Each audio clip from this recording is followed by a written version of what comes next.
Yang saya tanya ente orang Ibrani, ente orang Yahudi.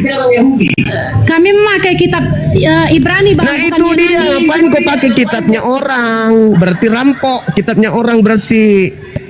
Karena Yesua itu Yahudi, Bang. Yahudi. Yesus orang Iya. Yahudi memang. Kitabnya Yesus itu memang adalah kitab Tanakh. Yang saya tanya ini Aliteng. Aliteng ini bukan Yahudi. Kenapa pakai kitabnya Yahudi? Apa hubungannya? Ayo. Nah, Yesus raja Yahudi, Yehuda. Lah kalian bukan Yahudi. Bukan Yesus yang kutanyakan, Cak Ayu. Yang saya tanya kalian Kristen, penganut agama pagan Romawi. Kristen itu yang saya pengikut tanya. Yesua, Bang. Pengikut Yesua, Kristen. Salah. Kristen itu artinya pengikut Kristus. Kristus yang mana yang kalian ikuti? Makan babi. Yesua, Bang, Yesua. Mana ada Yosua mengajarkan makan babi? Fitnah lagi. Yang ngajarin ente makan babi itu makhluk padang gurun yang membawa-bawa nama Yesus, yang membisikkan ajarannya kepada Nabi Paulus. Itu yang kamu ikuti, bukan Yesus anak Maria. Luruskan dulu itu, luruskan itu. Ya. Jadi yang kamu ikuti Bang, Yesus. Yohanes 1 ayat 14. Ya itu Yesaya manusia, 44 anaknya ayat Maria. 6. Yohanes 1 nomor 14, jadi daging anak manusia. Sedangkan Kristus yang datang kepada Paulus bukan anak manusia. Beda. Jadi Aliteng ini pengikut Kristus padang gurun. Penghuni padang gurun. Itu sembahanmu. Mengatasnamakan Kristus. Yang di padang Datang gurun ke- siapa? Yang di padang gurun itu Kristus yang datang kepada Paulus ketika menuju ke padang gurun Damsyik. Yesua. Itu Yesua. Yesua itu manusia. Yesua itu manusia. Sedangkan Kristus yang kau sembah itu bukan manusia. Beda. Jangan nyamar-nyamar dong. Jangan nyamar-nyamar jadi domba dong. Kalian itu pengikut Kristus makhluk padang gurun. 1 Korintus 8 ayat 6. Cocok itu. 1 Korintus 8 ayat 6. Iya betul. Betul itu. Itulah surat yang dibisikkan oleh Kristus padang gurun kepada Paulus nabimu. Nabimu Paulus itu mendapat bisikan sehingga lahirlah kemudian 13 kitab dari lisannya Kristus padang gurun ini kepada nabinya Paulus. Jadi Kristus padang gurun mengutus nabinya Paulus untuk mengajarkan non-Yahudi menjadi penyembah Kristus padang gurun. Tapi Bang, Yesua yang kami sembah itu Melkisedek, yaitu Melkisedek. Nah, itu klaim. Itu klaim. Kenapa klaim? Karena kalau Anda mengakui memang Kristus kami adalah yang di padang gurun, kalian ditinggal. Makanya kalian mengambil kitabnya orang Yahudi untuk kemudian Anda cocok-cocokkan dengan sembahan kalian. Ada nggak legalitasnya Anda gunakan? Nggak ada. Kalian hanya menggunakan terjemahan kitabnya orang demi untuk melegalkan penyembahan terhadap Kristus makhluk padang gurun tersebut. Begitu, adik, ya. Udah perjanjian baru Bang, Yudaism yang kami ikuti. Gak ada saudariku. Kedatangan Yesua. Ya, kedatangan Yesua itu nanti ketika matahari sudah tidak menjadi cahaya lagi, tidak menyinarkan cahaya, baru Yesus yang datang. Kalau yang di padang gurun itu bukan Yesus, itu makhluk gurun. Jadi Gurun Dajuma ini apa enggak mengakui Yesua Hamasya itu meninggal di kayu salib? Enggak, yang meninggal itu makhluk yang dikutuk oleh Elohim. Nabiku Yesua Hamasya bukan makhluk terkutuk. Yang dikutuk itu iblis. Itulah yang kamu sembah. Tapi Gurunda kan bersaksinya kepada kepada Allah, Iya, bukan kepada sama Yesua. seperti Yesus. Yesus pun bersaksi. Yohanes 17 nomor 3, hidup kekal itu adalah satu-satunya Tuhan, utusan Tuhan. Itu syahadatnya Yesus. Itu syahadatnya Yesus, persaksiannya. Tapi Itu Yohanes saksi. 1 ayat 1, Yohanes 1 ayat 1, Itu Tuhan, itu berbicara mengenai Tuhan dan sifat Tuhan. Bahwa Tuhan itu maha berkata-kata, maha berfirman. Kemahaan berkata-kata Tuhan itu bersama-sama dengan Tuhan. Itu sifat. Bukti, ketika dia mengatakan jadilah terang, jadi terang. Jadilah gelap, jadi gelap. Jadi manusia, jadi manusia. Jadi malaikat, jadi malaikat. Jadi bumi, jadi bumi. Jadilah hamil, hamil. Lahirkan Yesus, lahir Yesus. Dia itu memiliki sifat. Sifatnya adalah sifat kalam yang melekat pada dirinya. Sifat berkata-kata yang ada pada Tuhan. Itulah yang bersama-sama dengan Tuhan. Maka ketika dikatakan firman itu menjadi daging, maksudnya apa? Kehendak sifat yang ada pada diri Tuhan, salah satunya berkehendak agar Maria hamil tanpa suami terjadi, betul-betul menjadi daging. Maka kehendak Tuhan betul-betul menjadi daging. Lahirlah manusia tanpa ayah bernama Yesus. Manusia. Yang lahir manusia. Sudah pasti bukan Tuhan. Jadi yang menyembah kemudian manusia yang lahir itu adalah penyesat.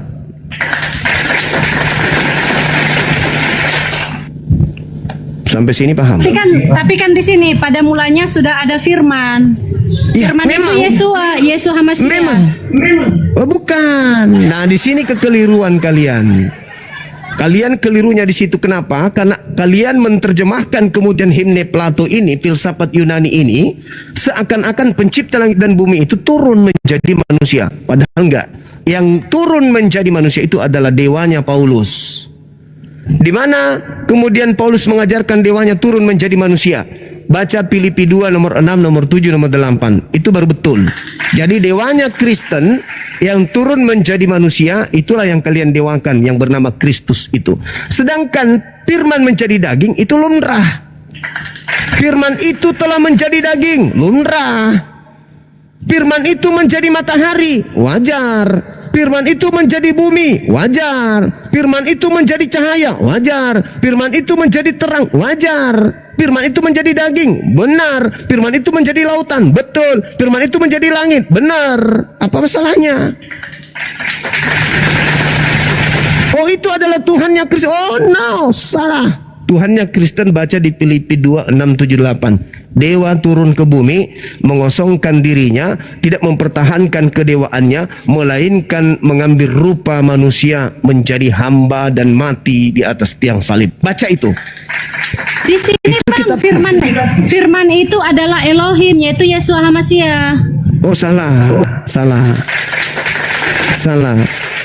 Ketika firman itu bersama-sama dengan Elohim, maka itu sifatnya. Yesus itu tidak pernah mengatakan akulah firman. Yesus mengatakan aku penerima firman. Lalu kenapa Yesus dikatakan firman itu menjadi daging? Kehendak Tuhan menjadi daging. Apa bukti kehendak Tuhan? Baca Matius 1 nomor 18 sampai seterusnya. Apa yang tertulis di sana? Pada bulan ke-6 Gabriel datang kepada Maria untuk apa? Memberitakan tentang kehendak Elohim. Kehendak Elohim itulah yang disebut firman. Firman turun ke bumi ke Maria melalui Roh Kudus. Turun menyampaikan kemudian kepada Maria. Maria, ya paman, yang maha tinggi hendak engkau hamil, iya kah? Gimana Sini ya, mungkin Bang. aku hamil? Aku tak punya suami. Sesungguhnya yang menerangi setiap orang sedang datang ke dalam dunia. Yesua Hamasiah itu. Menerangi setiap orang. Kata siapa? Kata siapa? Yohanes 1 ayat 9. Mana ada dikatakan yang menerangi di situ adalah Yesus? Tidak ada Yesus yang menerangi. Yang menerangi itu adalah firman yang disampaikan kepada Yesus. Itu masih berbicara skala Tuhan, skala Theos di situ, bukan berbicara Yesus. Kalau Yesus, aku tak dapat berkata-kata dari diriku sendiri, Mama. Itu Yesus, Yohanes 12 nomor 49. Firman yang kau dengarkan dariku bukan dari aku, tapi dari Bapakku yang mengutus aku. Yohanes 14:24. Jadi bukan Yesus itu sebagai sumber cahaya, bukan. Yesus itu duta Tuhan, utusan Tuhan. Beliau rasul, beliau nabi, utusan Tuhan. Tapi Bang Yesua Hamasiah itu dilahirkan bukan karena hubungan biologis. Betul Dia dari sekali. Allah, dari Elohim. Betul sekali. Meskipun dia dilahirkan bukan karena hubungan biologis, tetapi dia adalah makhluk biologis. Itulah yang disebut mukjizat. Makanya di dalam Yohanes 8:42, aku Yesus datang dan keluar dari Bapa, dan aku datang ke atas muka bumi bukan atas kehendakku sendiri. Itu yang dikatakan Yesus itu. Tolong percaya dong kepada Yesus. Jangan karena kekuatan Kristus padang gurun itu sehingga ucapan-ucapan Yesus kalian sepelekan. Sekali-sekali percaya kepada anak Maria. Jangan Kristus padang gurun aja terus kalian ikuti. Sampai-sampai pengaruhnya sangat kuat sehingga anak orang pun Anda duga Tuhan. Yesus itu bukan sang firman. Yesus itu adalah penerima dan penyampai firman. Yohanes 3:34, Yohanes 10:34, 35, 36, Yohanes 12 nomor 49, nomor 50, Yohanes 14 nomor 24. Hargai dong Yesus, hargai. Jangan karena makhluk padang gurun, gurunya Paulus, sampai ucapan-ucapan Yesus itu dianggap sepele. Jangan. Makanya Islam Ini itu kan Bang, anugerah dan kebenaran datang melalui Yesua Hamasiah di sini. Nah, Bang. itu pintar. Yaitu firman. Itu pintar. Kalau begitu dudukkan Yesus pada perkara pada tempatnya. Nilai Yesus itu sesuai dengan kadarnya. Jangan kau nilai Yesus sesuai dengan kadar makhluk padang gurun yang ngaku Kristus itu, jangan. Makanya di dalam Yohanes 3 nomor 16 dikatakan apa? Begitu besar kasih karunia Tuhan akan dunia ini sehingga dia mengaruniakan anaknya yang tunggal, barang siapa yang percaya kepadanya memperoleh hidup, yang tidak percaya mati dalam dosanya. Percaya itu dong. Harus percaya kepada siapa? Kepada Yesus. Yesus yang mana? Anak Maria. Jangan percaya kepada Yesus palsu yang datang ke padang gurun. Kalau Namun Anda percaya, namun anak tunggal Elohim yang ada di pangkuan Bapa, dialah yang menyatakan diri, yaitu Yesua Hamasiah. nah, baca yang Anda sindir itu adalah Yohanes 1 nomor 18.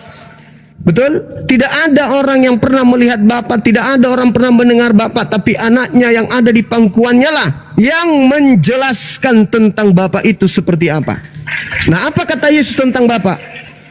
Yang lain sepelekan dong. Yang lain sepelekan. Hanya Yesus yang menceritakan tentang Bapa itu. Bahasa Yunaninya apa di situ? Exegomai. Dialah Yesus yang menerangkan, dialah Yesus yang menjelaskan, dialah Yesus yang mentafsirkan tentang siapa? Tentang hakikat Bapa yang mengutusnya. Nah, apa kata Yesus tentang Bapa yang mengutusnya? Baca Yohanes 7 nomor 28 29. Kamu memang mengenal aku,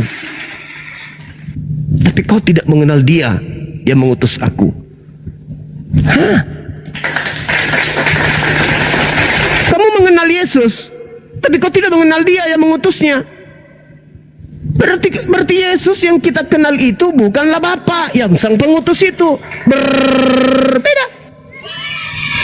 Kita Bapa sudah diberikan kepada anaknya yang tunggal, yaitu Yesus Hamasiah, Bapa yang baik. Kalau begitu, kenapa dia masih berdoa kepada Bapa? Kenapa? Nah, di situ Yesus Hamasiah belum selesai menyelesaikan pekerjaannya kepada Bapa. Yesus Nah, Hamasiah di situ taat.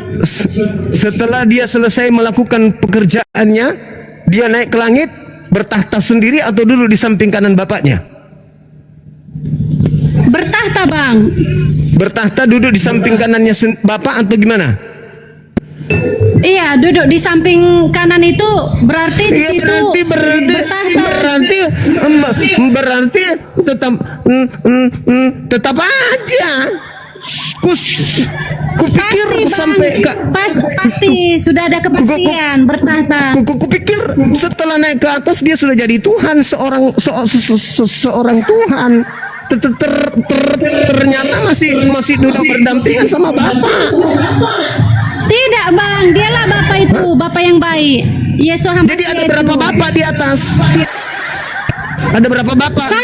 Satu, Bang, satu. Lah, kenapa dia duduk di samping kanan Bapak? Yang di sebelah kirinya siapa? Itu bukan berarti dua, Bang. Loh. Gimana ceritanya? Benar-benar Bapa sang sumber itu sudah diserahkannya kepada Yesus Hamasiah, anaknya yang tunggal. terus Bapaknya kemana? Bapak kemana? Bapak kemana? Bapak itu Yesus Hamasiah itu sendiri, Bang. Alamak, hancur sudah. Salome, bagaimana ceritanya? Yesus adalah Bapa itu sendiri. Dia duduk di samping kanan Bapa. Cahayu. Masolang generasi. Inilah Kristen. Maksudnya gini Gurunda, Yesus duduk Iya, di samping Yesus gitu loh. Itu Gurunda. Oh. Inilah Kristen. Inilah Kristen, cerminan Kristen. Inilah yang saya katakan wajib tidak berakal. Akal harus mati, pensiun dini kalau menjadi Kristen. Mustahil orang itu bertahan di Kristen kalau mereka masih menggunakan akal. Mustahil. Jadi kalau Anda mau gila tanpa narkoba, ya silakan ikut Margareta. Pasti gila. Anda hidup di dunia hayalan tingkat tinggi.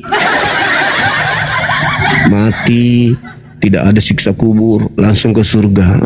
Ikutlah Margareta. Bagi teman-teman yang mau hidup di dunia hayal, ikut Margareta. Bapak Tuhan pencipta langit dan bumi dibuat pensiun sama Margareta. Bang, makasih banyak ya, izin turun. Terima kasih. Mau kemana rupanya? Mau cebok?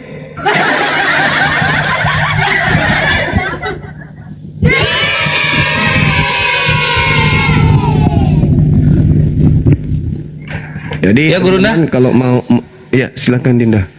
Apa enggak? Keren manggil. Enggak. Sekali lagi teman-teman, kalau cinta terhadap dunia hayal, ya ikutlah tadi itu. Bagus itu. Menghayalnya luar biasa, tingkat dewa, mimpi masuk surga, Tuhan yang Bapa pensiun, nggak ada lagi hilang. Yesus adalah Bapa itu sendiri, berarti Yesus duduk di samping Yesus. Ada berapa Yesus? Satu. Wajib gila memang. Makanya berat misionaris tak akan pernah berhasil maksimal. Kenapa? Semakin hari dunia dan mimbar gereja kita goyangkan. Kita goyang segoyang-goyangnya supaya banyak yang tercerahkan. Mantap Panglima. Yang aku heran gini Gurunda, ini jelas-jelas ada Bapa, ada Yesus gitu. Kenapa mereka nggak mau bilang dua gitu loh? Kenapa mereka mati-matian bilang itu satu? Kan dua itu, Bapa, Yesus. Belum Roh Kudus lagi. Kenapa ya Gurunda ya? Ya itu tadi, Allah menghukum mereka. Hukuman Allah itu kan bukan cuma di akhirat saja, di dunia juga. Wa qaulihim, Subhanallah. wa qaulihim, kata Allah. Karena ucapan mereka, aku hukum mereka, dihukum di dunia.